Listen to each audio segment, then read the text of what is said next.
ലഹരിക്കടിവുകളായ യുവാക്കൾ നടത്തുന്ന അതിക്രമങ്ങളും കൊലപാതകങ്ങളുമൊക്കെ സമൂഹത്തിൽ വല്ലാതെ വർദ്ധിക്കുകയാണ്.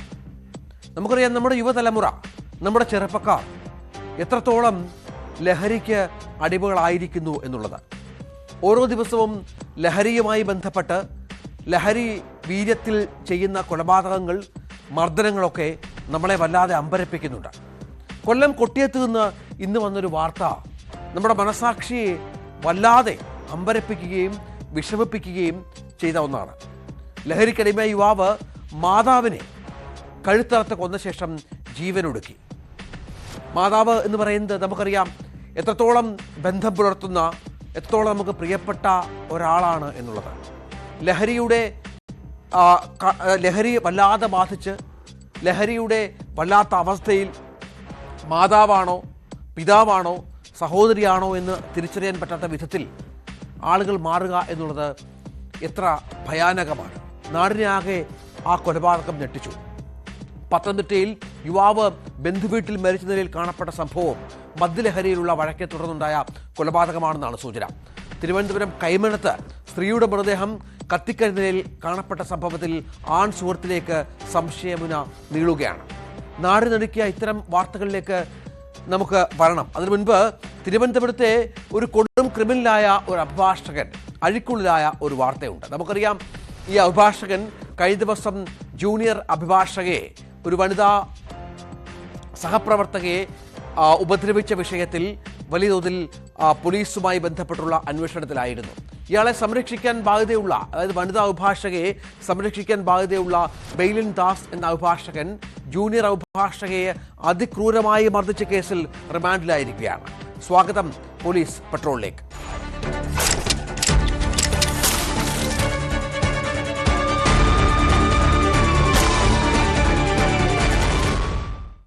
ജൂനിയർ അഭിഭാഷകയെ മർദ്ദിച്ച കേസിൽ അഭിഭാഷകൻ ബെയ്ലിൻ ദാസ് ഇന്ന് റിമാൻഡിലായ വാർത്തയാണ് പുറത്തു വരുന്നത്. ഇയാളെ റിമാൻഡിലേക്ക് പോലീസ് വിട്ടിരിക്കുന്നത്. ഇയാളുടെ ജാമ്യാപേക്ഷ അടുത്ത ദിവസം കോടതി പരിഗണിക്കുന്നുണ്ട്. ഈ മാസം 30 വരെ ഇയാൾ ജയിലിൽ കിടക്കേണ്ടി വരും. നമുക്കറിയാം, ഇന്നലെ തിരുവനന്തപുരം കഴക്കൂട്ടത്തിനടുത്ത് സ്റ്റേഷൻ കടലിൽ വെച്ചാണ് ഇയാളെ അറസ്റ്റ് ചെയ്തത്.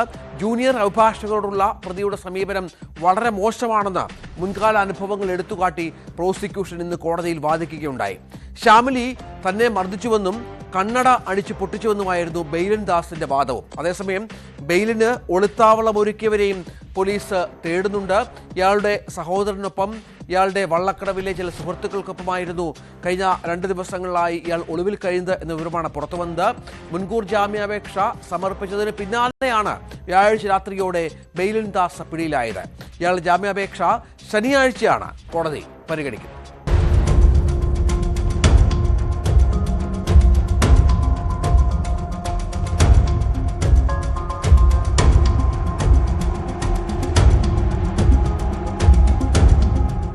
വഞ്ചിയൂർ ഫസ്റ്റ് ക്ലാസ് മജിസ്ട്രേറ്റ് കോടതിയാണ് ബെയിലിനെ റിമാൻഡ് ചെയ്തത്. അഭിഭാഷകയെ മർദ്ദിച്ചത് മനഃപൂർവ്വമല്ലെന്നും പെട്ടെന്നുണ്ടായ പ്രകോപനത്തിൽ നിന്നുണ്ടായതാണെന്നും ബെയിലിൻ കോടതിയിൽ വാദിച്ചു. മർദ്ദനമേറ്റ അഭിഭാഷക വർഷങ്ങളായി തന്റെ ഓഫീസിൽ ജോലി ചെയ്യുകയാണ്. ഇതുവരെ മോശം അനുഭവം അവർക്കുണ്ടായിട്ടില്ല. ശ്യാമിലിയാണ് പ്രകോപനമുണ്ടാക്കിയത്. തന്നെ മർദ്ദിക്കുകയും കണ്ണടയടിച്ചു പൊട്ടിക്കുകയും ചെയ്തെന്നും ബെയിലിൻ വാദിച്ചു. ചെവിയിലേറ്റ മർദ്ദനം കേൾവിശക്തി തകരാറിലാക്കി. പുരികത്ത് നഖം കൊണ്ട് മുറിവുമുണ്ട്. പോലീസിന്റെ റിമാൻഡ് അപേക്ഷയെ എതിർത്തുകൊണ്ട് പ്രതിഭാഗം ഉന്നയിച്ച പ്രധാന വാദങ്ങൾ ഇങ്ങനെ നീളുന്നു. എന്നാൽ ഈ വാദങ്ങൾ കോടതി അംഗീകരിച്ചിട്ടില്ല.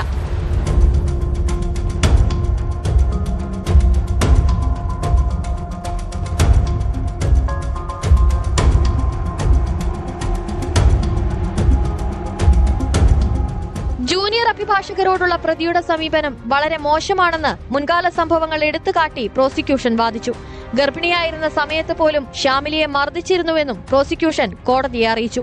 കൈകൊണ്ട് മുഖത്തടിച്ചതിനും സ്ത്രീത്വത്തെ അപമാനിച്ചതിനുമായിരുന്നു ആദ്യം ഇയാൾക്കെതിരെ കേസ് ചാർജ് ചെയ്തിരുന്നത്. എന്നാൽ കവിളിലെ എല്ലു പൊട്ടിയതുകൂടി റിമാൻഡ് റിപ്പോർട്ടിൽ എഴുതി ചേർത്തു. ഇക്കാര്യങ്ങൾ പരിഗണിച്ചാണ് കോടതി ജാമ്യം നിഷേധിച്ചത്.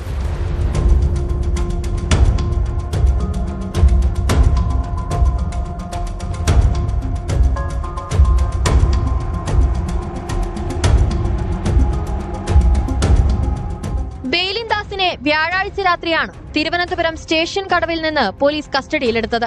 കാർ ഓടിച്ചു പോകുന്നതായി വഞ്ചൂർ പോലീസിന് ലഭിച്ച രഹസ്യ വിവരമാണ് ബെയിലിൻ ദാസിനെ പിടികൂടുന്നതിലേക്ക് നയിച്ചത്. വഞ്ചൂർ പോലീസ് വിവരം തുമ്പ സ്റ്റേഷനിലേക്ക് കൈമാറുകയും തുടർന്ന് തുമ്പ പോലീസ് പ്രതിയെ കസ്റ്റഡിയിലെടുക്കുകയുമായിരുന്നു. ഇയാൾക്ക് സംരക്ഷണം ഒരുക്കിയവരെക്കുറിച്ചും പോലീസ് അന്വേഷിക്കുന്നുണ്ട്.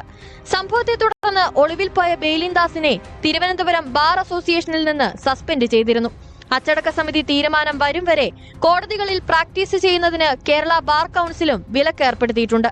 ബെയിലിൻ ദാസിന് കാരണം കാണിക്കൽ നോട്ടീസ് അയച്ച ബാർ കൌൺസിൽ വിഷയം 3-അംഗ അച്ചടക്ക സമിതിക്ക് വിട്ടിരിക്കുകയാണ്.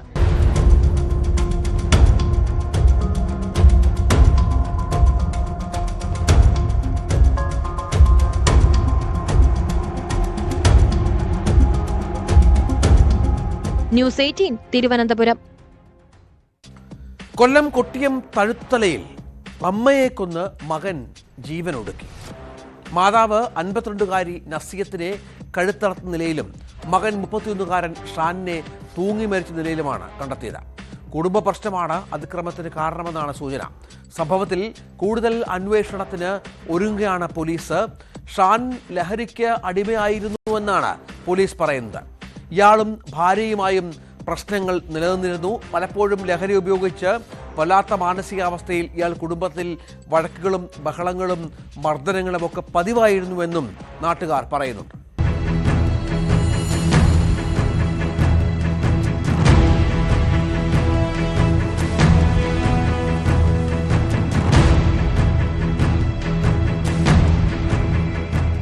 നസിയത്തും മകൻ ഷാനും മാത്രമായിരുന്നു വീട്ടിൽ താമസം. രാവിലെ 7 മണിവരെ ഇരുവരെയും നാട്ടുകാർ വീടിന് പുറത്ത് കണ്ടിരുന്നു. 52-കാരി നസിയത്തിനെ കഴുത്തറുത്ത നിലയിലും 31-കാരൻ ഷാനിനെ തൂങ്ങി മരിച്ച നിലയിലുമാണ് കണ്ടെത്തിയത്. ലഹരിക്കടിമയായിരുന്ന ഷാൻ വീട്ടിൽ നിരന്തരം പ്രശ്നങ്ങൾ ഉണ്ടാക്കിയിരുന്നതായാണ് നാട്ടുകാർ പറയുന്നത്. 2 ദിവസം മുമ്പ് ഭാര്യയോട് വഴക്കിടുകയും ഉപദ്രവിക്കുകയും ചെയ്തിരുന്നു. ഭാര്യ മാതാവ് ഷാനിനെതിരെ കൊട്ടിയം പോലീസിൽ പരാതി നൽകിയിരുന്നു.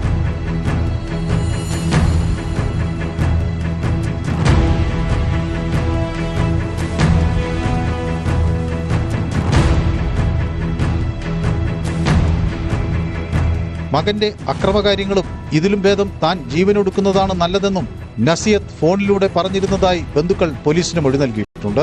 ഫോൺ വിളിച്ചിട്ടെടുക്കാത്തതിനെ തുടർന്ന് ബന്ധുക്കളെത്തി നോക്കിയപ്പോഴാണ് ഇരുവരെയും വീട്ടിനുള്ളിൽ മരിച്ച നിലയിൽ കണ്ടെത്തിയത്. മകൻ ലഹരി ഉപയോഗിക്കുന്നതായി സംശയമുണ്ട്. അതും പോലീസ് പൂർണ്ണമായി പറയേണ്ടതാണ്. എന്തായാലും ഇത് നമ്മുടെ നാട്ടിൽ ഇതുപോലെയുള്ള കൊലപാതകങ്ങൾ സംഭവങ്ങൾ ഉണ്ടാകുന്നത് അങ്ങേയറ്റം ആശങ്കാജനകമായ കാര്യമാണ്. സമൂഹം എത്തി നിൽക്കുന്ന വലിയ അപകടകരമായ ഒരു അവസ്ഥയുടെ സൂചന കൂടിയാണ് ഇത്തരത്തിലുള്ള ക്രൂരമായ നിഷ്ഠൂരമായ കൊലപാതകങ്ങൾ മരണങ്ങൾ ഒക്കെ നമ്മളെ ബോധ്യപ്പെടുത്തുന്നത്. അപകടകരമായ ഒരു അവസ്ഥയാണ് അത് ചൂണ്ടിക്കാണിക്കുന്നത്. 7 മണിവരെയും ഇവരെ വീട്ടിന് പുറത്ത് കണ്ടവരുണ്ട്. അതിനുശേഷമാണ് ഇത് സംഭവിച്ചിട്ടുള്ളത് എന്നാണ് മനസ്സിലാക്കുന്നത്.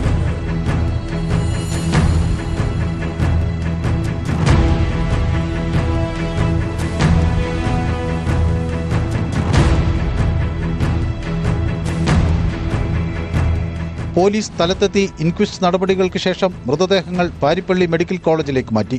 ഫോറൻസിക് സംഘം വീട്ടിലെത്തി വിശദമായ പരിശോധനകൾ നടത്തി. നസിയത്തിന്റെ മൃതദേഹം കിടക്കുന്നിടത്തും തൂങ്ങി മരണത്തിനുള്ള ശ്രമങ്ങൾ നടത്തിയതിന്റെ സൂചനകൾ ഉണ്ടായിരുന്നതായി പോലീസ് പറയുന്നു. അതിനാൽ അധികം ബലപ്രയോഗത്തിലൂടെയാവില്ല മാതാവിനെ കൊലപ്പെടുത്തിയതെന്നും പോലീസ് സംശയിക്കുന്നുണ്ട്. അമ്മയുടെ മരണം ഉറപ്പാക്കിയതിനു ശേഷം മകൻ ജീവനൊടുക്കിയതാകാം എന്നാണ് പ്രാഥമിക നിഗമനം. ശാസ്ത്രീയ പരിശോധനയിലൂടെ മാത്രമേ ഇത് തെളിയിക്കാനാകൂ എന്നാണ് പോലീസ് പറയുന്നത്. കേസെടുത്ത കൊട്ടിയം പോലീസ് നാട്ടുകാരുടെയും ബന്ധുക്കളുടെയും വിശദമായ മൊഴിയുടെ അടിസ്ഥാനത്തിൽ അന്വേഷണം ആരംഭിച്ചു.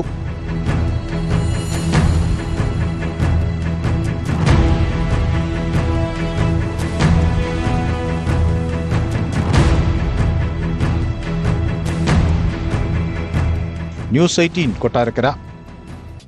തലസ്ഥാനത്തെ ഒരു ദുരൂഹമരണത്തിന്റെ വാർത്തയിലേക്കാണിനി. കൈമനത്ത് ആളൊഴിഞ്ഞ പറമ്പിൽ യുവതിയുടെ മൃതദേഹം കത്തിക്കരി നിലയിൽ കണ്ടെത്തി. കരിമം സ്വദേശി ഷീജയാണ് മരിച്ചത്. ആത്മഹത്യ എന്നാണ് പോലീസിന്റെ പ്രാഥമിക നിഗമനം. അതേസമയം മരണത്തിൽ ദുരൂഹതയുണ്ടെന്ന് ആരോപിച്ച് കുടുംബം രംഗത്തെത്തിയ പശ്ചാത്തലം കൂടിയുണ്ട്. ആൺ സുഹൃത്തുമായി പിണങ്ങിയ ശേഷം ഇയാൾ ഷീജയെ നിരന്തരം ഭീഷണിപ്പെടുത്തുന്നതായാണ് കുടുംബത്തിന്റെ ആരോപണം. ആൺ സുഹൃത്ത് സജികുമാറിനെ ഇതിനകം പോലീസ് കസ്റ്റഡിയിലെടുത്തിട്ടുണ്ട്. ഇയാളുടെ പങ്കാളിത്തം സംബന്ധിച്ചുള്ള ചോദ്യം ചെയ്യലിലാണ് ഇപ്പോൾ പോലീസ് ഉള്ളത്. ഏതായാലും ഇയാളുമായി ബന്ധപ്പെട്ട മറ്റ് നിരവധി വഴികളിലേക്കും പോലീസ് ഇപ്പോൾ അന്വേഷണം വ്യാപിപ്പിച്ചിട്ടുണ്ട്.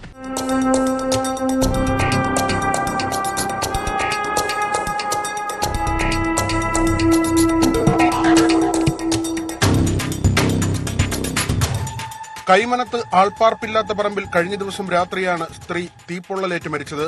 കരിമം സ്വദേശി ഷീജയാണ് മരിച്ചതെന്ന് തിരിച്ചറിഞ്ഞു. അവിവാഹിതയായ ഷീജ കൈമനം സ്വദേശിയും ഓട്ടോ ഡ്രൈവറുമായ സജിയുമായി അടുപ്പത്തിലായിരുന്നു. സജിയുമായുള്ള ബന്ധം ഷീജയുടെ വീട്ടുകാർ എതിർത്തു. മെഡിക്കൽ കോളേജിൽ സ്വകാര്യ സ്ഥാപനത്തിൽ സെയിൽസ് ഗേളായ ഷീജ ഹോസ്റ്റലിലാണ് താമസിച്ചിരുന്നത്. സജിയുടെ വീടിനോട് ചേർന്ന പറമ്പിലാണ് മൃതദേഹം കണ്ടെത്തിയത്. മരണത്തിൽ ദുരൂഹതയുണ്ടെന്ന് ഷീജയുടെ സഹോദരൻ ആരോപിച്ചു.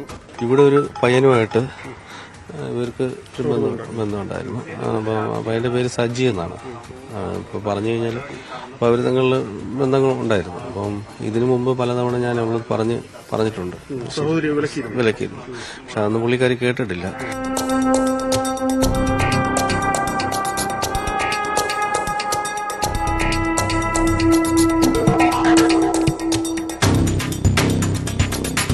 കഴിഞ്ഞ രാത്രി നിലവിളി കേട്ടുവെന്നും പുറത്തിറങ്ങി നോക്കിയപ്പോൾ ശരീരത്തിൽ തീ പടർന്ന നിലയിൽ സ്ത്രീയെ കണ്ടുവെന്നും അയൽവാസി പറഞ്ഞു. ഈ കഥ തുറന്നു ആന്റി അവിടെ ഒരു തീ കത്തുവാണെന്ന് പറഞ്ഞു. അപ്പുറത്തെ പയ്യനും ആ അമ്മയും കൂടെ വന്നു പറഞ്ഞു തീ കത്തുവാണ്. അപ്പൊ ഇങ്ങനെ തിരിഞ്ഞു നോക്കിയപ്പോൾ തീ നന്നേ നിന്ന് കത്തുന്നു. അപ്പൊ ആ പയ്യ ഓടിച്ചെന്ന് മതിലിൽ കൂടെ ഇങ്ങനെ നോക്കി പറഞ്ഞു ആന്റി ഒരു സ്ത്രീ നിന്ന് കത്തുവാണെന്ന് പറഞ്ഞു. ഞാൻ പറഞ്ഞു പോലീസിനെ വിളിക്ക് റെസിഡൻസിൽ അറിയിക്കാന്ന് പറഞ്ഞു. ആത്മഹത്യയെന്നാണ് പ്രാഥമിക നിഗമനമെന്ന് DCP നകുൽ ദേശ്മുഖ് പ്രതികരിച്ചു. ഇത് ബന്ധപ്പെട്ട ഇൻവെസ്റ്റിഗേഷൻ ഇപ്പോൾ ജസ്റ്റ് സ്റ്റാർട്ട് ചെയ്തിട്ടേ ഉള്ളൂ. ഫോറൻസിക് പരിശോധനയും ബാക്കി എല്ലാ കാര്യങ്ങൾ കിട്ടിയ ശേഷം നമുക്ക് ഏകദേശം എന്ത് കാരണമാണ്, അതിന്റെ കൂടെ തന്നെ എങ്ങനെ ഈ തീപ്പെട്ടി എങ്ങനെയാണ് അതെല്ലാം നമുക്ക് ഐഡന്റിഫൈ ചെയ്യാൻ പറ്റും. പോലീസ് സംഘം സ്ഥലത്തെത്തി ഇൻക്വസ്റ്റ് നടപടികൾ പൂർത്തിയാക്കി മൃതദേഹം മെഡിക്കൽ കോളേജ് മോർച്ചറിയിലേക്ക് മാറ്റി. പ്രതിയെന്ന് കുടുംബം ആരോപിക്കുന്ന സജികുമാറിനെ കരമന പോലീസ് കസ്റ്റഡിയിലെടുത്തു.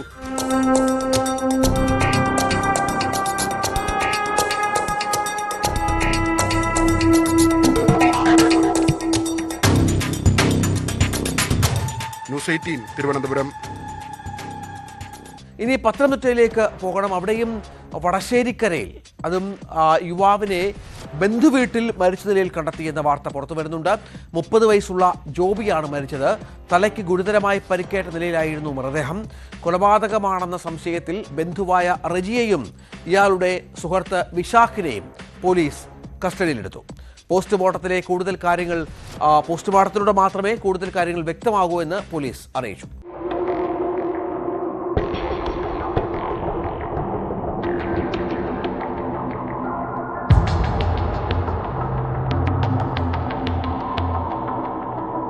രാവിലെയാണ് പത്തനംതിട്ട വടശ്ശേരിക്കരയിലെ റജിയുടെ വീട്ടിൽ ബന്ധുവായ ജോബിയെ മരിച്ച നിലയിൽ കണ്ടെത്തിയത്.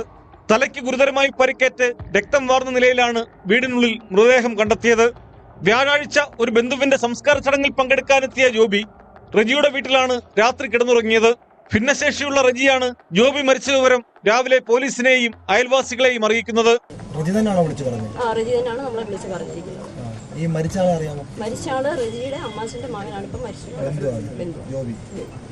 കഴിഞ്ഞ ദിവസം ചടങ്ങ് ഇത് കഴിഞ്ഞ ദിവസം ഒരു ബന്ധുവിന്റെ മരണച്ചടങ്ങ് ഉണ്ടായിരുന്നു. ഇന്നലെ ഒരു സംസ്കാര ചടങ്ങ് ഉണ്ടായിരുന്നു. അതിനുശേഷമാണ് ഇപ്പം മരണപ്പെട്ടതായിട്ട് കാണപ്പെട്ടത്. നമുക്ക് കൂടുതൽ വിവരങ്ങൾ അറിയത്തില്ല. നടക്കട്ടെ. കണ്ടിട്ട് ഭയങ്കര പരിക്കേറ്റ് കിടക്കുവാണ്.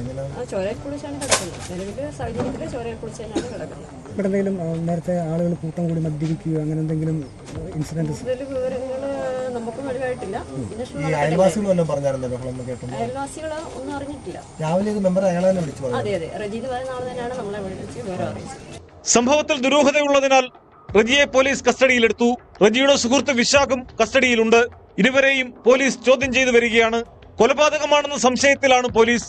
റജിയും ജോബിയും തമ്മിൽ രാത്രി എന്തെങ്കിലും പ്രശ്നങ്ങൾ ഉണ്ടായോ എന്നും പോലീസ് അന്വേഷിച്ചു വരുന്നു. രാത്രി വീട്ടിൽ മദ്യപാനവും കയ്യാങ്കളിയും ഉണ്ടായെന്നാണ് സൂചന.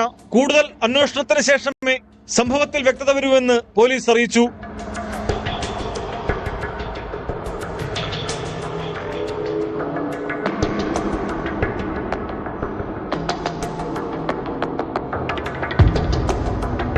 ന്യൂസ് 18 പത്തനംതിട്ട. പത്തനാപുരത്ത് യുവാവിനെ കൊന്നു വനത്തിൽ ഉപേക്ഷിച്ച സംഭവത്തിൽ സുഹൃത്ത് പിടിയിലായി. പിറവന്തൂർ സ്വദേശി രജിയെ കൊലപ്പെടുത്തിയ കേസിൽ കറവൂർ സ്വദേശി റഹ്മാൻ ഷാജി എന്ന ഷാജഹാനാണ് പിടിയിലായത്. കേസിലെ ഒന്നാം പ്രതി അനിൽകുമാർ ഒളിവിലാണ്. അനിൽകുമാറിന്റെ ഭാര്യയെ റജി അസഭ്യം പറഞ്ഞ് മർദ്ദിച്ചതിന്റെ വൈരാഗ്യമാണ് കൊലപാതകത്തിന് കാരണമെന്നാണ് പോലീസ് പറയുന്നത്. എന്നാൽ ഇതുമായി ബന്ധപ്പെട്ടും പോലീസിന്റെ അന്വേഷണം പുരോഗമിക്കുകയാണ്.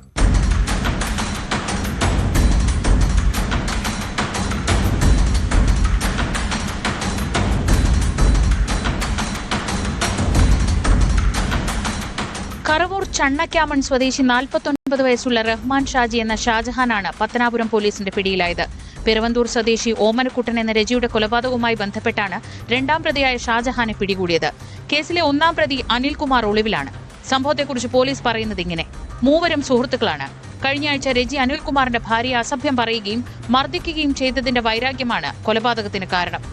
ശനിയാഴ്ച രാത്രി വാഴത്തോട്ടത്തിൽ കാവലിനായി പോയ രജിയെ ഇരുവരും ചേർന്ന് മർദ്ദിച്ചു കൊന്ന് പെരുന്തോയിൽ തലപ്പാക്കെട്ട് ഭാഗത്ത് ഉപേക്ഷിക്കുകയായിരുന്നു.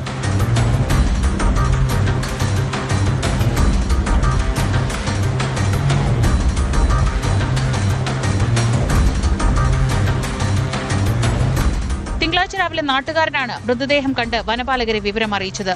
പോലീസ് അന്വേഷണത്തിൽ കൊലപാതകമെന്ന സൂചന ലഭിച്ചതോടെ പ്രതികൾ നിരീക്ഷണത്തിലായിരുന്നു. പാരിപ്പള്ളി മെഡിക്കൽ കോളേജ് ആശുപത്രിയിൽ നടത്തിയ പോസ്റ്റ്മോർട്ടത്തിൽ കൊലപാതകം സ്ഥിരീകരിച്ചതോടെയാണ് ഷാജഹാനെ പോലീസ് പിടികൂടിയത്. ഇയാളെ സംഭവ സ്ഥലത്ത് എത്തിച്ച് തെളിവെടുപ്പ് നടത്തി.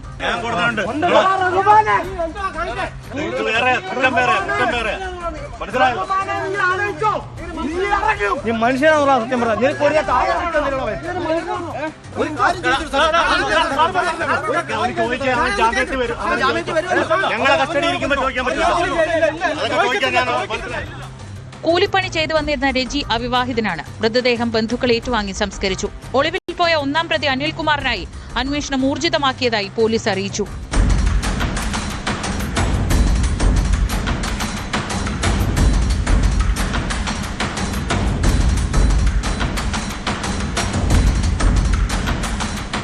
ന്യൂസ് 18 പുനലൂർ. നെടുമ്പാശ്ശേരിയിൽ വാഹനത്തിന് സൈഡ് കൊടുക്കുന്നതിനെ ചൊല്ലിയുണ്ടായ നിസാര തർക്കത്തിൽ ഒരു യുവാവ് മരിച്ചത് ഇന്നലെ കേരളം ഞെട്ടലോടെയാണ് കണ്ടത്. CISF ഉദ്യോഗസ്ഥർ യുവാവിനെ കൊന്നതിന് നടുക്കത്തിലാണ് നാട്ടുകാർ. ഐവിൻ ജിജോയുടെ മരണകാരണം തലക്കേറ്റ പരിക്കാണ് എന്ന് പോസ്റ്റ്മോർട്ടത്തിന്റെ വളരെ വ്യക്തമായി തന്നെ റിപ്പോർട്ട് ചെയ്തിട്ടുണ്ട്. കേസിൽ 2 പ്രതികളെയും കോടതി റിമാൻഡ് ചെയ്തിട്ടുണ്ട്. പ്രതികൾ കാറിടിപ്പിച്ച് കൊല്ലാൻ തന്നെയുള്ള ഉദ്ദേശത്തോടു കൂടിയായിരുന്നുവെന്ന് റിമാൻഡ് റിപ്പോർട്ടിൽ പറയുന്നുണ്ട്. കാറിനടിയിൽപ്പെട്ട ഐവിനെ 37 മീറ്ററോളം വലിച്ചിഴച്ചുവെന്നും റിപ്പോർട്ടിൽ പറയുന്നുണ്ട്. അങ്കമാലി തുറവൂർ സെന്റ് അഗസ്റ്റിൻ പള്ളി സെമിത്തേരിയിൽ നടന്ന ഐവിന്റെ സംസ്കാര ചടങ്ങിൽ നിരവധി പേർ പങ്കെടുത്തു.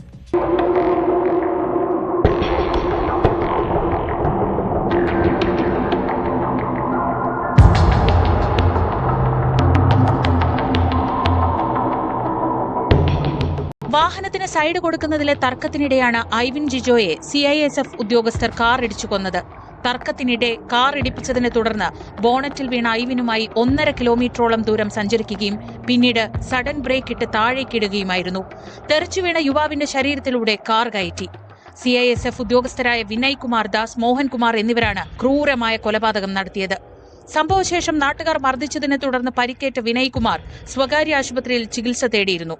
ആരോഗ്യ പ്രശ്നങ്ങളില്ല എന്ന മെഡിക്കൽ റിപ്പോർട്ടിനെ തുടർന്ന് പോലീസ് വിനയ് കുമാറിനെ കസ്റ്റഡിയിലെടുത്ത് അറസ്റ്റ് രേഖപ്പെടുത്തി. മോഹൻകുമാറിനെ നേരത്തെ അറസ്റ്റ് ചെയ്തിരുന്നു. വാക്തർക്കം മൊബൈലിൽ പകർത്തിയത് പ്രകോപനത്തിന് കാരണമായെന്നാണ് പ്രതികൾ പോലീസിന് നൽകിയ മൊഴി. അങ്കമാലി കോടതിയിൽ ഹാജരാക്കിയ 2 പ്രതികളെയും ഈ മാസം 29 വരെ റിമാൻഡ് ചെയ്തു.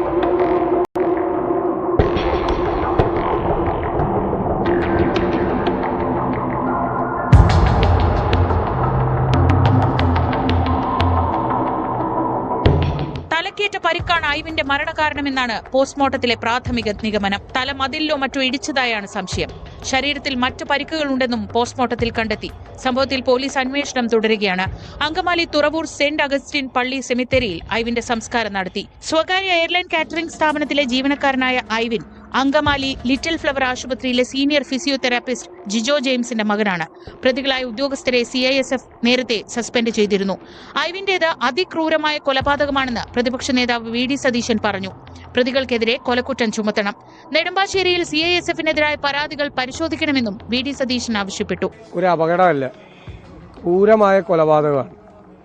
നമ്മളെല്ലാവരും ഞെട്ടലോടുകൂടിയും വളരെ പ്രയാസത്തോടുകൂടി കണ്ടതാണ്. ഒരു ചെറുപ്പക്കാരനാണ്, 24-25 വയസ്സുള്ള ഒരു ചെറുപ്പക്കാരനാണ് ക്രൂരമായി കൊല ചെയ്യപ്പെടുകയാണ് ഉണ്ടായത്.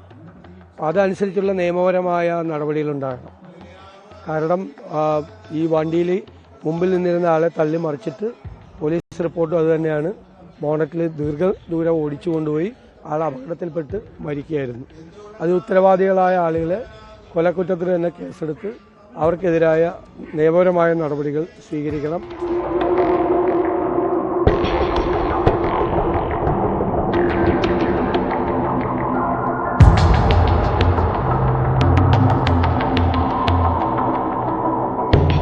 CISF ഉദ്യോഗസ്ഥരെ ജോലിയിൽ നിന്ന് പിരിച്ചുവിടണമെന്നാവശ്യപ്പെട്ട് യൂത്ത് കോൺഗ്രസ് പ്രതിഷേധ മാർച്ച് നടത്തി. പ്രതികളെ കോടതിയിൽ ഹാജരാക്കാൻ എത്തിച്ചപ്പോഴും ഡിവൈഎഫ്ഐ യൂത്ത് കോൺഗ്രസ് പ്രവർത്തകർ പ്രതിഷേധിച്ചു.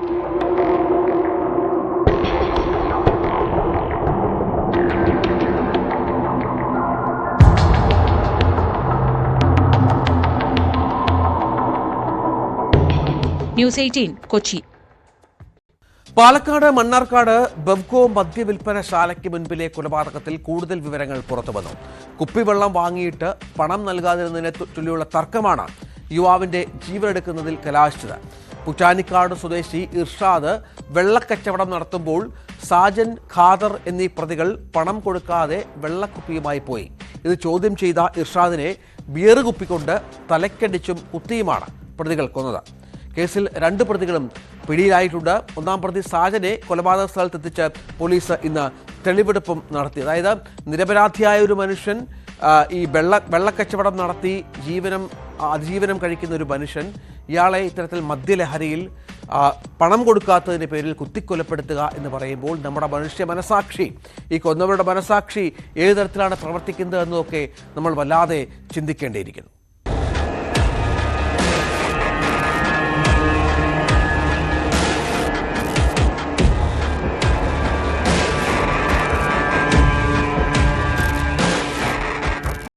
കഴിഞ്ഞ 14-ാം തീയതിയാണ് മണ്ണാർക്കാട് ബീവറേജസ് വിൽപ്പനശാലയ്ക്ക് മുന്നിലുണ്ടായ സംഘർഷത്തിൽ പൂച്ചാനിക്കാട് സ്വദേശി ഇർഷാദ് കൊല്ലപ്പെട്ടത്. ഇവിടെ വെള്ളക്കച്ചവടം നടത്തുകയായിരുന്നു ഇർഷാദ്. ഈ സമയം മദ്യം വാങ്ങാനെത്തിയ മണ്ണാർക്കാട് കൈതച്ചിറ സ്വദേശി സാജനും കളത്തിൽ തൊടി സ്വദേശി ഖാദറും പണം കൊടുക്കാതെ കുപ്പിവെള്ളമെടുത്തു. ഇത് ചോദ്യം ചെയ്തതിനാണ് ഇർഷാദിനെ ബിയർ കുപ്പി കൊണ്ട് തലക്കടിച്ചും കുത്തിയും കൊലപ്പെടുത്തിയത്.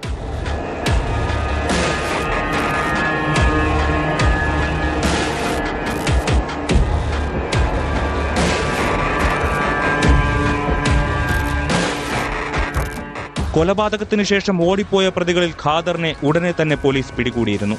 കഴിഞ്ഞ ദിവസമാണ് 1-ാം പ്രതി സാജൻ പിടിയിലായത്. പ്രതിയെ പോലീസ് സംഭവസ്ഥലത്തെത്തിച്ച് തെളിവെടുപ്പ് നടത്തി. മണ്ണാർക്കാട് CI രാജേഷിന്റെ നേതൃത്വത്തിലുള്ള പോലീസ് സംഘമാണ് തെളിവെടുപ്പ് നടത്തിയത്.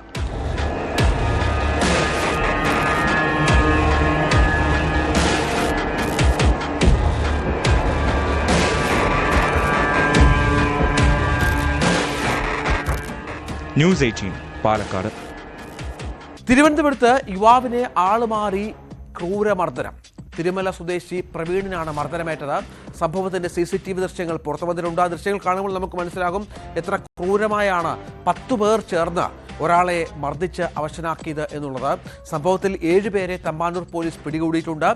യുവാവിന്റെ ആത്മഹത്യയിൽ പങ്കുണ്ട് എന്നാരോപിച്ചായിരുന്നു മർദ്ദനമെന്നാണ് വിവരം. ഏതായാലും പോലീസ് ഈ പിടിയിലായ 7 പേരെ ചോദ്യം ചെയ്തു വരികയാണ്.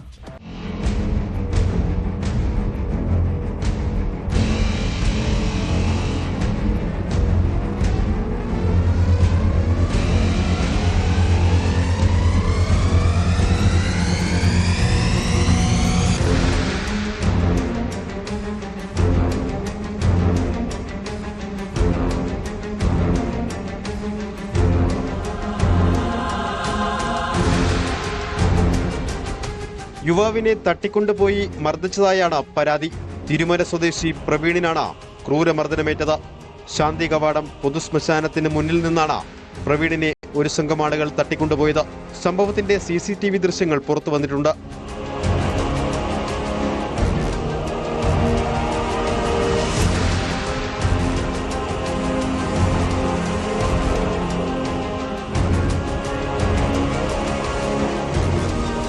പൂജപ്പുര സ്വദേശിയായ വിഷ്ണുവിന്റെ ആത്മഹത്യയിൽ പങ്കുണ്ടെന്നാരോപിച്ചായിരുന്നു മർദ്ദനം. എന്നാൽ ആളുമാറിയെന്നറിഞ്ഞതോടെ യുവാവിനെ ഉപേക്ഷിച്ച് സംഘം കടന്നു കളഞ്ഞു. 10 പേർ അടങ്ങിയ സംഘമാണ് മർദ്ദിച്ചതെന്നാണ് പ്രവീണിന്റെ പരാതി. ഇതിൽ 7 പേരെ തമ്പാനൂർ പോലീസ് പിടികൂടി.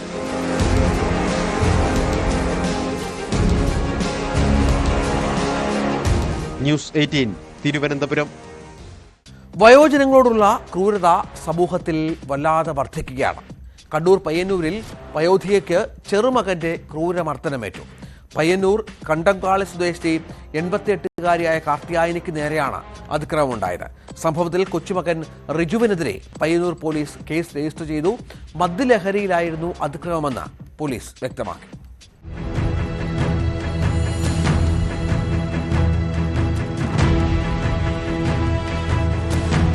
പയ്യന്നൂരിൽ കിടപ്പുരോഗിയായ 88-കാരിയെയാണ് മകളുടെ മകൻ അതിക്രൂരമായി മർദ്ദിച്ചത്. കണ്ടംകാളി സ്വദേശി കാർത്തിയായനിക്ക് ഈ മാസം 11-നാണ് വീട്ടിൽ വെച്ച് മർദ്ദനമേറ്റത്. ഹോം നഴ്സ് അമ്മണി രാമേന്ദ്രന്റെ പരാതിയിലാണ് പയ്യന്നൂർ പോലീസ് പ്രതി റിജുവിനെതിരെ കേസെടുത്തത്. വാർദ്ധക്യ സഹജമായ അസുഖങ്ങളുള്ള മുത്തശ്ശി ഒപ്പം താമസിക്കുന്നതിലെ വിരോധമാണ് മർദ്ദനത്തിന് കാരണമെന്ന് പോലീസിന്റെ എഫ്ഐആറിൽ പറയുന്നു.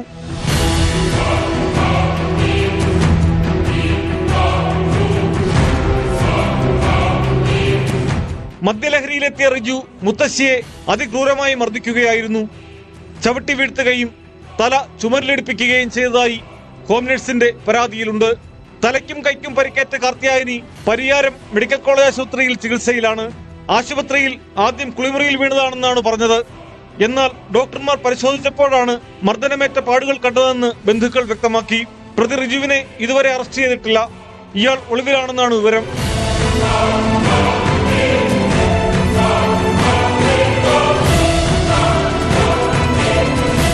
ന്യൂസ് 18 പയ്യന്നൂർ. മകളുടെ പ്രായം പോലുമില്ലാത്ത ഒരു പെൺകുട്ടിയോട് ക്രൂരത കാട്ടിയ 49-കാരന് കോടതി കടുത്ത ശിക്ഷ വിധിച്ച വാർത്തയാണ് ഇനി. പാലക്കാട്ട് നിന്നാണ് ഈ വാർത്തയുള്ളത്. 15-കാരിയെ പീഡിപ്പിച്ച് ഗർഭിണിയാക്കിയ കേസിൽ പ്രതിക്ക് ഇരട്ട ജീവപര്യന്തവും 43 വർഷം കഠിന തടവും 4 ലക്ഷം രൂപ പിഴയുമാണ് ശിക്ഷ. നെല്ലായ സ്വദേശി മണികണ്ഠനെയാണ് ശിക്ഷ വിധിച്ചത്. പാലക്കാട് പോക്സോ കോടതിയിലാണ് വിധി. ശിഷ്ടകാലം മണികണ്ഠന് ഇനിയിപ്പോൾ തടവറയ്ക്കുള്ളിൽ തന്നെ കഴിയാം. വളരെ കൃത്യമായി തന്നെ തെളിവുകൾ കണ്ടെത്തി കാര്യങ്ങൾ അവതരിപ്പിച്ച പ്രോസിക്യൂഷന് അഭിനന്ദനം.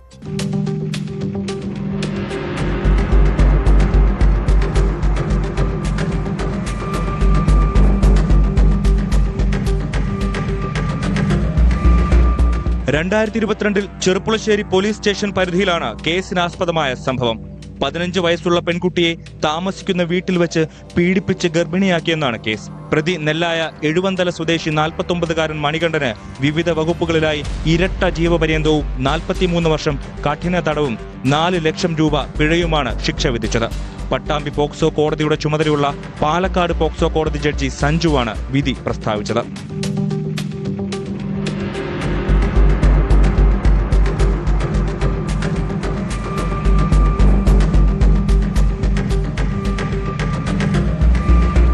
തടവ് ശിക്ഷ അനുഭവിച്ചതിന് ശേഷം വേണം ജീവപര്യന്തം ശിക്ഷ അനുഭവിക്കുന്നത്.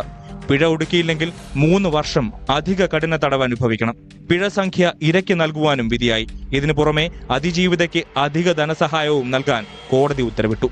സർക്കിൾ ഇൻസ്പെക്ടർ എം സുജിത്താണ് കേസ് അന്വേഷിച്ച് കുറ്റപത്രം സമർപ്പിച്ചത്. പ്രോസിക്യൂഷൻ ഭാഗത്തു നിന്ന് 20 സാക്ഷികളെ വിസ്തരിച്ച കേസിൽ 35 രേഖകൾ ഹാജരാക്കി. കേസിൽ പ്രോസിക്യൂഷനു വേണ്ടി അഡ്വക്കേറ്റ് നിഷ വിജയകുമാർ ഹാജരായി.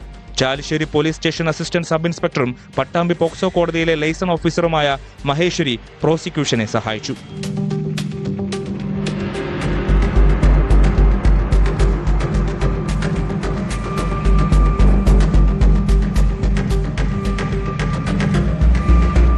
ന്യൂസ് 18 പട്ടാമ്പി. ഇഡി ഏജന്റുമാർ എന്ന വ്യാജേന കേസ് ഒഴിവാക്കുന്നതിന് 2 കോടി രൂപ കൈക്കൂലി ആവശ്യപ്പെട്ട 2 പേർ വിജിലൻസ് പിടിയിൽ. എറണാകുളം തമ്മനം സ്വദേശി വിൽസൺ, രാജസ്ഥാൻ സ്വദേശി മുരളി മുകേഷ് എന്നിവരെയാണ് 2 ലക്ഷം രൂപ കൈക്കൂലി വാങ്ങവേ എറണാകുളം വിജിലൻസ് യൂണിറ്റ് കൈയോടെ പിടികൂടിയത്. എൻഫോഴ്സ്മെന്റ് ഡയറക്ടറേറ്റ് ചോദ്യം ചെയ്ത കശുവണ്ടി വ്യാപാരിയിൽ നിന്ന് പണം തട്ടാനായിരുന്നു ഇവരുടെ നീക്കം. അതായത് കശുവണ്ടി വ്യാപാരിയോട് പറഞ്ഞു, തങ്ങൾ ഈ കേസ് ഒഴിവാക്കി തരാം, ഇഡിയെ സ്വാധീനിക്കാം, അതിന് പണം വേണം. അതിൻ്റെ ആദ്യ ഗഡുവായാണ് 2 ലക്ഷം വാങ്ങാൻ ഒരുങ്ങിയത്. ആ പണം വാങ്ങാനിരിക്കെയാണ് ഇതുമായി ബന്ധപ്പെട്ട അന്വേഷണം വിജിലൻസ് നടത്തിയതും ഇവരെ പിടികൂടിയതും.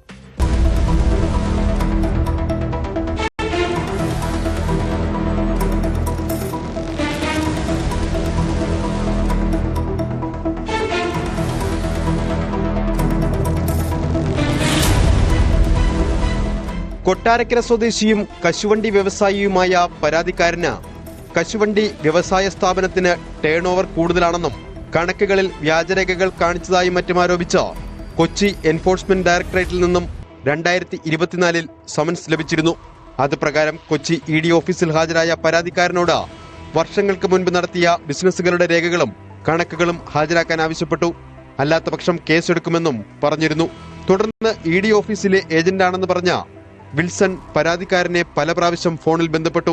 കേസിൽ നിന്ന് ഒഴിവാക്കുന്നതിന് 2 കോടി രൂപ ED ഉദ്യോഗസ്ഥർ ആവശ്യപ്പെടുന്നു എന്നാണ് വിൽസൺ പറഞ്ഞത്. ED ഓഫീസുമായുള്ള തന്റെ ബന്ധം തെളിയിക്കുന്നതിന് ഓഫീസിൽ നിന്നും വീണ്ടും സമൻസ് അയപ്പിക്കാമെന്ന് വിൽസൺ പരാതിക്കാരനോട് പറഞ്ഞു. തുടർന്ന് ഈ മാസം 14-ന് വീണ്ടും പരാതിക്കാരന് സമൻസ് ലഭിക്കുകയുണ്ടായി. പിന്നീട് ED ഓഫീസിന് സമീപം വച്ച് വിൽസൺ പരാതിക്കാരനെ കണ്ടു. കേസ് സെറ്റിൽ ചെയ്യുന്നതിന് 50 ലക്ഷം രൂപ വീതം 4 തവണകളായി 2 കോടി രൂപ ആക്സിസ് ബാങ്കിന്റെ മുംബൈയിലുള്ള അക്കൗണ്ടിൽ ഇട്ട് നൽകണമെന്നായിരുന്നു വിൽസന്റെ ആവശ്യം. കൂടാതെ 2 ലക്ഷം രൂപ പണമായി ഏൽപ്പിക്കണമെന്നും 50,000 രൂപ കൂടി അധികമായി അക്കൗണ്ടിൽ ഇട്ട് നൽകണമെന്നും ഇയാൾ പറഞ്ഞു. അക്കൗണ്ട് നമ്പരും പരാതിക്കാരന് കൊടുത്തു. പരാതിക്കാരൻ ഈ വിവരം എറണാകുളം വിജിലൻസ് ഡെപ്യൂട്ടി പോലീസ് സൂപ്രണ്ടിനെ അറിയിച്ചതോടെയാണ് കെണിയൊരുക്കിയത്.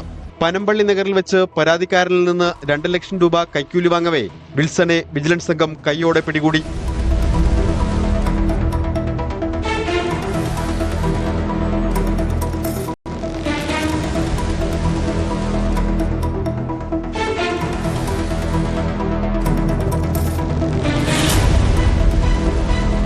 പ്രതി വിൽസനെ ചോദ്യം ചെയ്തപ്പോഴാണ് മറ്റൊരു പ്രതിയായ രാജസ്ഥാൻ സ്വദേശി മുരളി മുകേഷിന്റെ പങ്ക് വ്യക്തമായത്. തുടർന്ന് മുരളി മുകേഷിനെയും അറസ്റ്റ് ചെയ്യുകയായിരുന്നു. ED ഉദ്യോഗസ്ഥർക്ക് സംഭവത്തിൽ ബന്ധമുണ്ടോ എന്ന് അന്വേഷണം നടത്തിവരികയാണ്.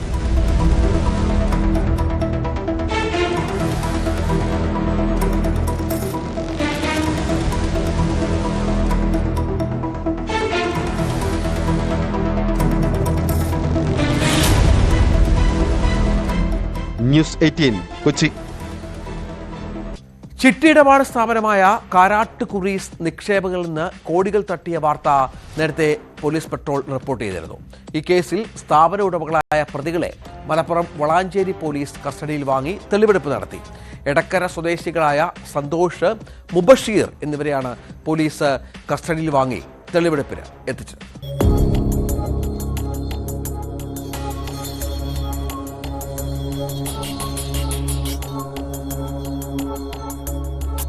മലപ്പുറം വളാഞ്ചേരി മീൻപാറയിൽ പ്രവർത്തിച്ചിരുന്ന കാരാട്ട് കുറീസ് ചിട്ടിക്കമ്പനി ഉടമകളെയാണ് പോലീസ് കസ്റ്റഡിയിൽ വാങ്ങിയത്. കാരാട്ട് കുറീസിന് കേരളത്തിലുടനീളം ചിട്ടി സ്ഥാപനങ്ങൾ ഉണ്ടായിരുന്നു. ആഴ്ച തവണയായി ചിട്ടികളിൽ ചേർത്ത് തവണ പൂർത്തീകരിച്ചാൽ പണം തരാമെന്ന് വിശ്വസിപ്പിച്ചായിരുന്നു തട്ടിപ്പ്. വളാഞ്ചേരിയിൽ മാത്രം 50-ന് മുകളിൽ പരാതികളാണ് വന്നത്. കോടിക്കണക്കിന് രൂപയാണ് പ്രതികൾ ഇങ്ങനെ തട്ടിയെടുത്തത്.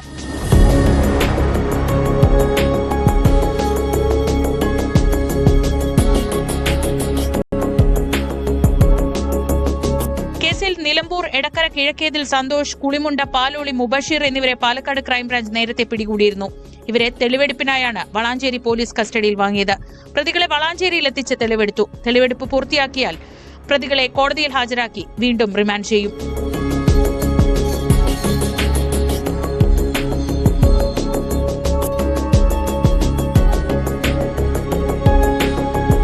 ന്യൂസ് 18 തിരൂർ. തിരുവനന്തപുരം കിളിമാനൂർ വെള്ളല്ലൂരിൽ റാപ്പർ വേടന്റെ പരിപാടി റദ്ദ് ചെയ്തതിനെ തുടർന്ന് സംഘർഷമുണ്ടായത് ഏതാനും ദിവസങ്ങൾക്ക് മുൻപാണ്. ഈ അക്രമ സംഭവങ്ങളുമായി ബന്ധപ്പെട്ട് ഒരാൾ ഇപ്പോൾ അറസ്റ്റിലായി എന്നാണ് നമുക്ക് ലഭിക്കുന്ന വിവരം. ആറ്റിങ്ങൽ ഇളമ്പ സ്വദേശി അരവിന്ദനെയാണ് നഗരൂർ പോലീസ് അറസ്റ്റ് ചെയ്തത്. സംഭവത്തിൽ ഉൾപ്പെട്ട മറ്റുള്ള പ്രതികൾക്കായി പോലീസ് അന്വേഷണം വ്യാപകമാക്കിയിട്ടുണ്ട്.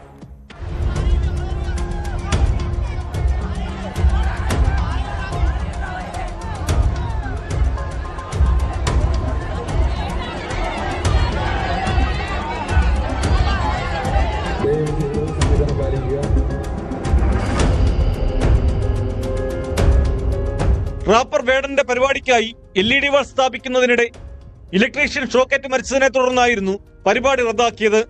പിന്നാലെ പരിപാടി കാണാനെത്തിയവർ സംഘർഷമുണ്ടാക്കുകയായിരുന്നു. കാണികൾക്കും പോലീസിനും നേരെ ഉൾപ്പെടെ ചെളി വാരിയെറിഞ്ഞു. പരിപാടി മുടങ്ങിയ വിവരം രാത്രിയോടെ ഭാരവാഹികൾ മൈക്കിലൂടെ പ്രേക്ഷകരെ അറിയിച്ചതോടെയാണ് സ്റ്റേജിലേക്ക് ചെളിയും കല്ലും വാരിയെറിഞ്ഞ് ആരാധകർ പ്രതിഷേധിച്ചത്.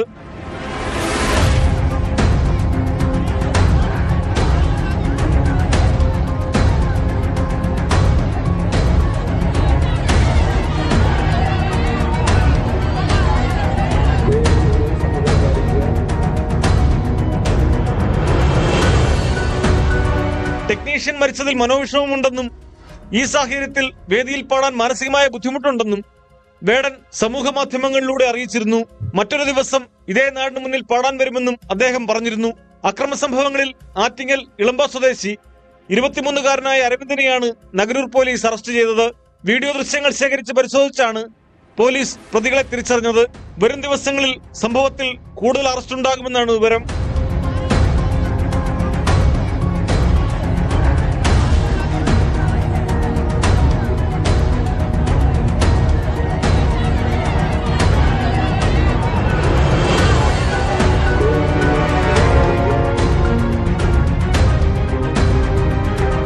ന്യൂസ് 18 ആറ്റിങ്ങൽ. പാറശാല KSRTC ഡിപ്പോയിൽ 2 വ്യത്യസ്തമായ സംഭവങ്ങളിൽ ജീവനക്കാർക്ക് സസ്പെൻഷൻ. 2 പേരെയാണ് സസ്പെൻഡ് ചെയ്തത്. Unit assistant R. Shibu, conductor Johnny എന്നിവർക്കെതിരെയാണ് നടപടി. മെഡിക്കൽ സർട്ടിഫിക്കറ്റിൽ കൃത്രിമം കാണിച്ചതിനാണ് യൂണിറ്റ് അസിസ്റ്റന്റുമാർക്കെതിരായ നടപടി. മദ്യപിച്ചിട്ടുണ്ടോ എന്ന പരിശോധനയ്ക്ക് വിധേയനാവാതെ ഡ്യൂട്ടി തടസ്സപ്പെടുത്തി കടന്നുകളഞ്ഞതിനാണ് കണ്ടക്ടർക്കെതിരെ നടപടിയെടുത്തത്.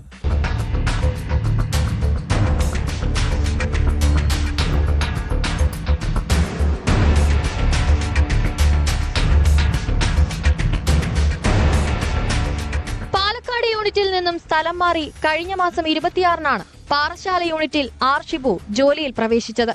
മെയ് 1-ന് സുഖമില്ല എന്ന കാരണത്താൽ അവധിയിൽ പോയി. അടുത്ത ദിവസം 2 ആഴ്ചത്തേക്ക് ഡോക്ടർ വിശ്രമം നിർദ്ദേശിച്ചതായി വ്യക്തമാക്കുന്ന മെഡിക്കൽ സർട്ടിഫിക്കറ്റ് പാറശാല യൂണിറ്റിലേക്ക് അയച്ചു കൊടുത്തു. സർട്ടിഫിക്കറ്റിൽ സംശയം തോന്നിയതിനെ തുടർന്ന് അധികൃതർ അന്വേഷണത്തിന് ഉത്തരവിടുകയായിരുന്നു.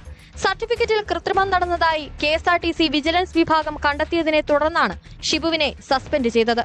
വ്യാജ മെഡിക്കൽ സർട്ടിഫിക്കറ്റ് നിർമ്മിച്ചത് ക്രിമിനൽ സ്വഭാവമുള്ള കുറ്റകൃത്യമായതിനാൽ FIR രജിസ്റ്റർ ചെയ്യുന്നതിനു വേണ്ടി KSRTC Parassala assistant transport officer Parassala police സ്റ്റേഷനിൽ പരാതി നൽകിയിട്ടുണ്ട്.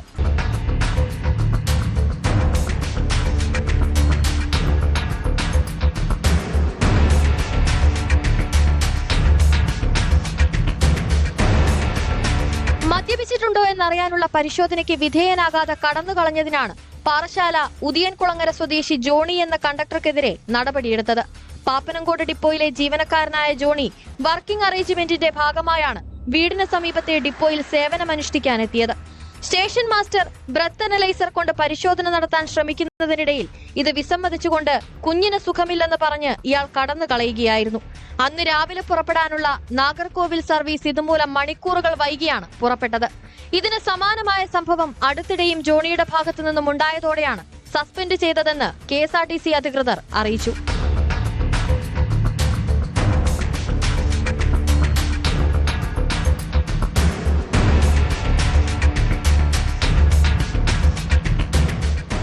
ന്യൂസ് 18 നെയ്യാറ്റിൻകര.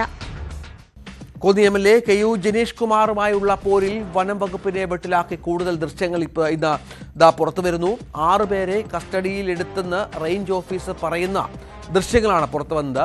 ആരെയും കസ്റ്റഡിയിലെടുത്തിട്ടില്ലെന്ന വനംവകുപ്പിന്റെ വാദമാണ് ഇതോടെ പൊളിഞ്ഞത്. അതേസമയം വനംവകുപ്പിന്റെ ഭാഗത്ത് വീഴ്ചയില്ലെന്നും കാട്ടാന ചെരിഞ്ഞ കേസിലെ അന്വേഷണം MLA തടസ്സപ്പെടുത്തിയെന്നുമാണ് ദക്ഷിണമേഖല CCF വനം മന്ത്രിക്ക് സമർപ്പിച്ച റിപ്പോർട്ടിൽ പരാമർശിക്കുന്നത്. ഇതിനിടെ അനധികൃതമായി കസ്റ്റഡിയിലെടുത്തത് പരാതിയിൽ വനം വകുപ്പ് ഉദ്യോഗസ്ഥർക്കെതിരെയും പോലീസ് കേസെടുത്തിട്ടുണ്ട്.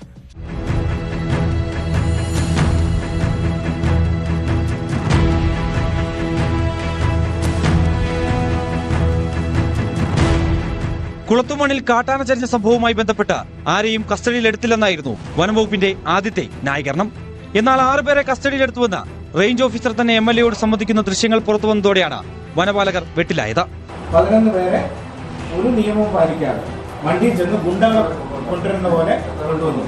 ഒരു 4 എത്ര പേരുണ്ടാകാൻ 6 പേരല്ല 11 പേര്. സംഭവവുമായി ബന്ധപ്പെട്ട് വനപാലകർ പ്രദേശവാസികളെ കസ്റ്റഡിയിലെടുത്ത നടപടി നിയമപരമല്ലെന്ന MLA യുടെ വാദം ശരിവെക്കുന്നതാണ് പുറത്തുവന്ന ദൃശ്യങ്ങൾ. ഒരാളെ അറസ്റ്റ് ചെയ്യുമ്പോൾ നടപടിക്രമങ്ങളുണ്ട്. അറസ്റ്റ് ചെയ്ത പേപ്പർ കാണിക്കുക, അറസ്റ്റ് ചെയ്ത പേപ്പർ കാണിക്കുക. രേഖപ്പെടുത്തിയില്ലേ? പിന്നെ കാണിക്കുന്നത് ഗവൺമെന്റ് വെക്കാനോ? എടുക്കേ അറസ്റ്റ് രേഖപ്പെടുത്തിയിട്ടില്ലല്ലോ. എടുക്കേ നിങ്ങൾ കസ്റ്റഡി താഴെ നിനക്കെന്താ ഇതിനകത്ത് റോള്? നിനക്കെന്താ റോള്? എന്തിനാ നിന്നെ വിളിച്ചോണ്ട് വന്നേ?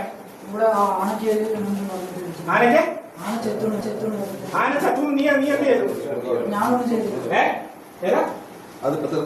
അല്ല, എനിക്കങ്ങനെ തീർക്കൊന്നും വേണ്ട, എനിക്ക് ഒരു തന്നെ ഔദാര്യം വേണ്ട. ഇന്നലെ ഇവരെ ഞാൻ വിളിച്ചു പറഞ്ഞു, ഞാൻ ഉയർന്ന ഫോറസ്റ്റ് ഓഫീസറുമായി സംസാരിച്ച് ഇക്കാര്യത്തിൽ വ്യക്തത എടുത്തോളാം.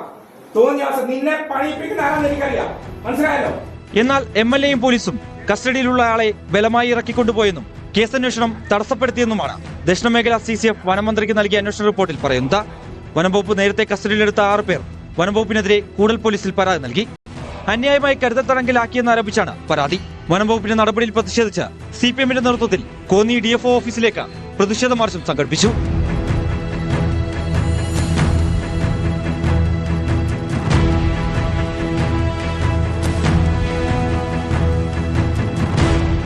ന്യൂസ് 18 പത്തനംതിട്ട.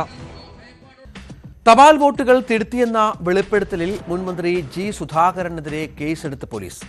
ആലപ്പുഴ സൗത്ത് പോലീസാണ് കേസെടുത്തത്. സുധാകരന്റെ വെളിപ്പെടുത്തൽ തള്ളി 1989-ലെ CPM സ്ഥാനാർത്ഥി KV ദേവദാസും രംഗത്തെത്തി. ഇങ്ങനെയൊരു സംഭവം നടന്നിട്ടില്ലെന്നും സുധാകരന്റെ പ്രസംഗം കേട്ടത് അത്ഭുതത്തോടെയാണെന്നും ദേവദാസ് പറഞ്ഞു. അതായത് പറഞ്ഞു കുടുങ്ങിയിരിക്കുകയാണ് സുധാകരൻ എന്നുള്ളതാണ്. ആവശ്യമില്ലാത്ത ഒരു പ്രസംഗം, അത് പഴയ സംഭവത്തെ ആധാരമാക്കി. ഇതിനു മുൻപും നമുക്കറിയാം G. സുധാകരൻ ഇത്തരം പ്രസംഗങ്ങൾ നടത്തിയിട്ടുണ്ട്, പലപ്പോഴും കുടുങ്ങിയിട്ടുണ്ട്, പാർട്ടിയെ കൂടി പ്രതിക്കൂട്ടിലാക്കിയിട്ടുണ്ട്. അതിനൊപ്പമാണ് ഇന്ന് പാർട്ടിയും സുധാകരനെ തള്ളിയ പശ്ചാത്തലം കൂടി ചേർത്ത് വെക്കണം.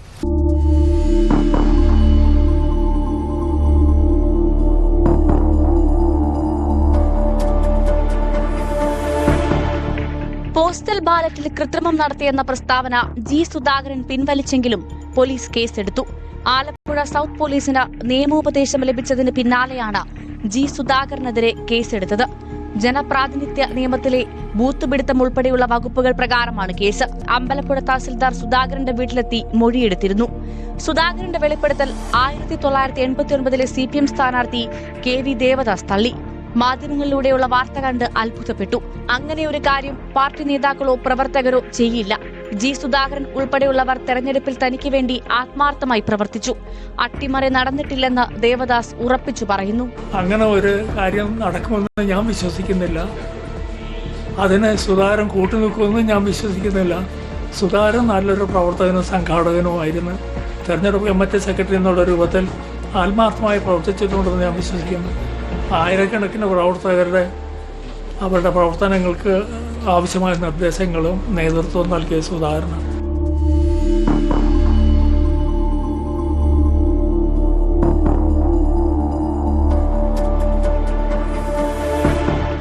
G. സുധാകരന്റെ പ്രസംഗത്തെ തള്ളുമ്പോഴും അന്നത്തെ LDF പാർലമെന്റ് തെരഞ്ഞെടുപ്പ് സെക്രട്ടറിയായിരുന്ന G. സുധാകരന്റെ പ്രവർത്തനങ്ങളെക്കുറിച്ച് നല്ലതേ പറയാനുള്ളൂ. വോട്ട് മറിക്കൽ പോലൊരു പ്രവർത്തിക്ക് സുധാകരൻ കൂട്ടുനിൽക്കില്ല. NG യൂണിയൻകാര് വോട്ടാണ് ചോർച്ച എന്നുള്ള രൂപത്തിലൊക്കെ കണ്ടായിരുന്നു. അതിലും ഞാൻ വിശ്വസിക്കുന്നില്ല. അവരൊന്നും എനിക്കെതിരായി പ്രവർത്തിക്കുമെന്നുള്ള വിശ്വാസമൊന്നും എനിക്കില്ല. ഇനി ആരെങ്കിലുമൊക്കെ ചെയ്തു കാണുമായിരിക്കും, പക്ഷെ എനിക്ക് വിശ്വസിക്കാൻ പറ്റിയല്ലോ.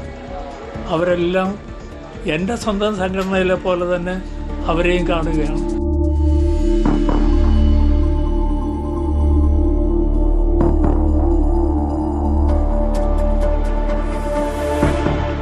ന്യൂസ് 18 ആലപ്പുഴ. നമുക്കിനി കുറ്റകൃത്യങ്ങളുടെ മറ്റു വാർത്തകൾ ചുരുക്കത്തിൽ. 3 ഗ്രാം MDMA-യുമായി നെല്ലിക്കുഴി സ്വദേശിയായ യുവാവ് കോതമംഗലം എക്സൈസിന്റെ പിടിയിൽ. പിടിയിലായത് 36-കാരൻ ഷെഫീഖ്. വാളയാർ പോലീസിന്റെ വാഹന പരിശോധനയിൽ പച്ചക്കറി ചാക്കുകൾ കടിയിൽ ഒളിപ്പിച്ച് കടത്തിയ ലക്ഷങ്ങൾ വിലമതിക്കുന്ന ജലാറ്റിൻ സ്റ്റിക്കും നോൺ ഇലക്ട്രിക് ഡിറ്റനേറ്ററുകളും പിടികൂടി. സംഭവത്തിൽ ലോറി ഡ്രൈവർ കോയമ്പത്തൂർ സ്വദേശി മണികണ്ഠനെ അറസ്റ്റ് ചെയ്തു. 200 ബോക്സുകളിലായി സൂക്ഷിച്ചിരുന്ന 25,400 ജലാറ്റിൻ സ്റ്റിക്കുകളും 12 ബോക്സുകളിലായി 1,500 ഡിറ്റനേറ്ററുകളുമാണ് പിടികൂടിയത്.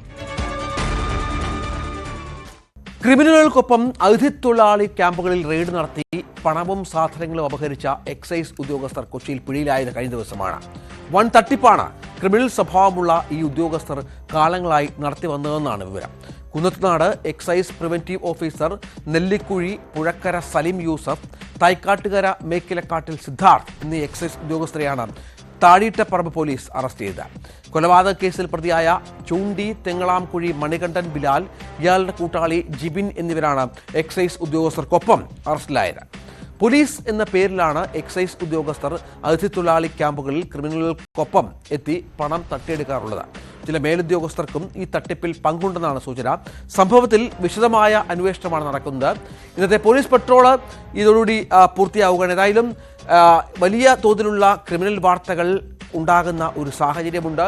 ലഹരി ഉപയോഗത്തിൻ്റെ പേരിലായാലും അശ്രദ്ധമായ വാഹനമോടിക്കലിൻ്റെ കാര്യമായാലും നിസ്സാര തർക്കത്തിൻ്റെ പേരിലായാലും ഒക്കെ കൊലപാതകങ്ങൾ, മർദ്ദനങ്ങളൊക്കെ സംഭവിക്കുകയാണ്.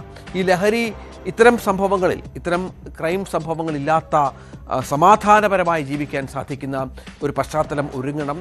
അതിന് നമ്മളും ശ്രദ്ധിക്കണം. ഒപ്പം നമ്മുടെ സംവിധാനങ്ങളും അതിനുള്ള നടപടികൾ സ്വീകരിക്കണം. നമസ്കാരം.